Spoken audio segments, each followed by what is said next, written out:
کے شروع سے لائن نمبر 6 سورۃ النساء کی آیت نمبر 137. اعوذ باللہ من الشیطان الرجیم. بسم اللہ الرحمن الرحیم. بشر المنافقین بأن لهم عذابا أليما الذين يتخذون الكافرين أولياء من دون المؤمنين أيبتغون عندهم العزة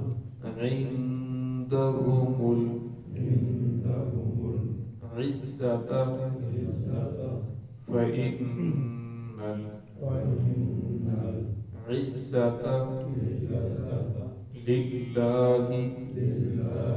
جميعا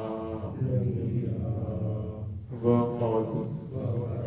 نزل عليكم في الكتاب أن إذا سمعتم آيات الله يكفر بها ويستهزأ بها فلا تقعدوا معهم حتى يخوضوا في حديث غيره إنكم إذا مثلهم إن الله جامع المنافقين والكافرين في جهنم جميعا. بسم اللہ الرحمن الرحیم. بشر المنافقین بأن لهم عذابا أليما الذين يتخذون الكافرين أولياء من دون المؤمنين أيبتغون عندهم العزة فإن العزة لله جميعا وقد نزل عليكم في الكتاب أن إذا سمعتم آيات الله يكفر بها ويستهزأ بها فلا تقعدوا معهم حتى يخوضوا في حديث غيره إنكم إذا مثلهم إن الله جامع المنافقين والكافرين في جهنم جميعا. بشر المنافقین، خوشخبری دے دیجئے منافقوں کو، بِأَنَّ لَهُمْ عَذَابًا أَلِيمًا کہ بے شک ان کے لیے دردناک عذاب ہے.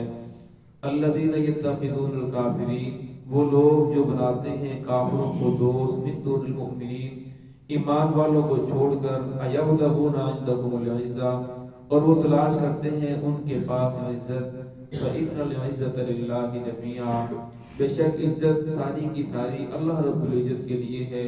وقد نزل علیکم فی الکتاب ان اذا سمعتم، البتہ تحقیق نازل کیا اللہ رب العزت نے تم پر کتاب میں ان اذا سمعتم، کہ جب تم سنو کوئی ایسی بات آیات اللہ کی جو اللہ رب العزت کی آیات کا انکار کر رہے ہو، بہا ویستہزأ بہا، اور یا اس کا مذاق اڑا رہا ہو، فلا تقعدوا معہم، تم ایسی مجالس میں ایسے لوگوں کے پاس نہ بیٹھو، حتی یخوضوا فی حدیث غیرہ، یہاں تک کہ وہ اس کے علاوہ کسی اور بات کے اندر مشغول ہو جائیں، انکم اذا مثلہم، اگر تم بیٹھے رہے تو بے شک تم بھی ان جیسے ہو جاؤ گے، انہی جیسا تم پر عذاب نازل ہوگا۔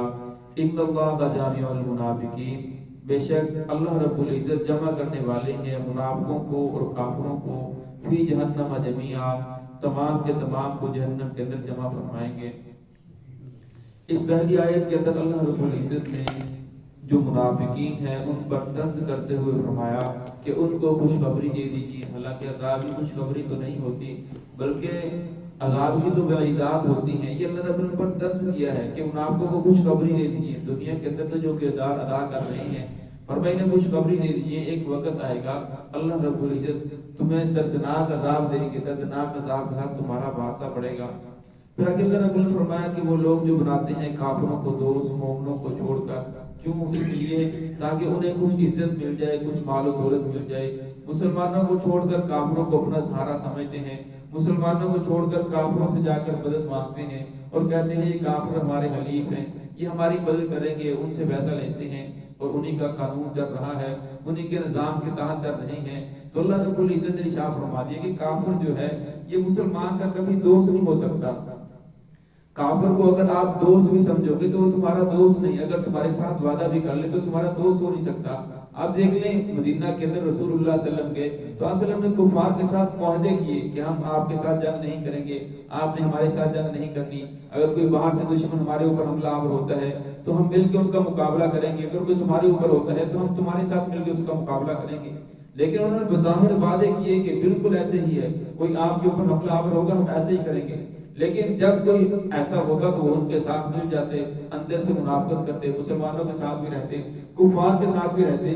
تو اللہ رب العزت وحی کے بے ذریعے بتاتے کہ یہ لوگ منافق ہیں، آپ ان لوگوں کو قتل کریں، ان کو جہاں سے نکال دیں۔ تو پھر رسول نے ایسا ہی کیا، ان لوگوں کو وہاں سے نکال دیا۔ آج دیکھ لیں ہمارے حکمران 70 سال ہو گئے پاکستان کو بنے ہوئے، تو پاکستان کے اندر انگریز نے جو نظام تعلیم یا نظام حکومت بنا کر دیا تھا آج تک وہی چل رہا ہے۔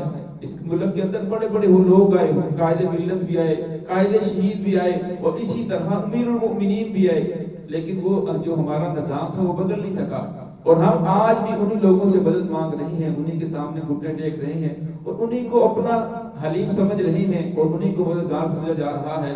اور پھر حالت یہ ہے کہ دن بدن ہم پستی کے اندر چلے جا رہے ہیں۔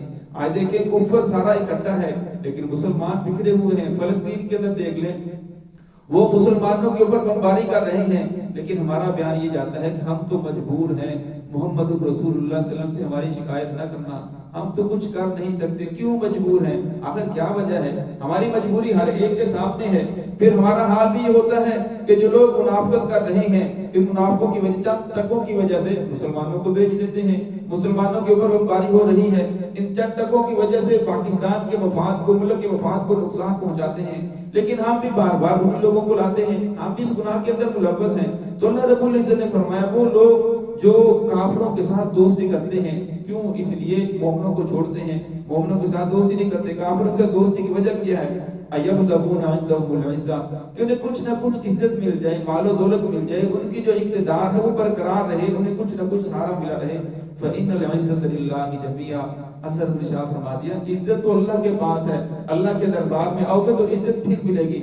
وقد نزل علیکم فی الکتاب، آگے اللہ رب نے فرمایا کہ البتہ تحقیق اللہ رب العزت نازل کیا تم پر کتاب میں ان اذا سمعتم، کہ جب تم ایسی مجلس کے اندر بیٹھو جہاں تم سنو کہ اللہ رب العزت کی آیات کا انکار کیا جا رہا ہے، یا یستہزأ بہا، یا اللہ رب العزت کی آیات سے ٹھٹھا کیا جا رہا ہے، اس کا مذاق اڑایا جا رہا ہے، فلا تقعدوا معهم، فرمایا ان کے ساتھ نہ بیٹھو۔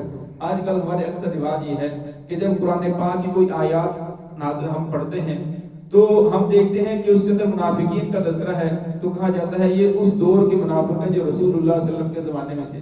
اگر کفار کا تذکرہ آتا ہے تو کہتے ہیں اس دور کے منافق تھے جو کفار کے رسول اللہ کے زمانے میں تھے۔ اگر مومنوں کا تذکرہ آتا ہے، مومنوں کے بارے میں آیت آتی ہے، تو یہ سمجھا جاتا ہے کہ یہ اس دور کے صحابہ اکرام کے بارے میں نازل ہوئی جو آپ صلی اللہ علیہ وسلم کے زمانے میں تھے۔ یہ بات درست ہے کہ قرآن پاک کسی نہ کسی واقعہ کے تحت نازل ہوا، لیکن قرآن پاک کا جو حکم ہے وہ عام ہے۔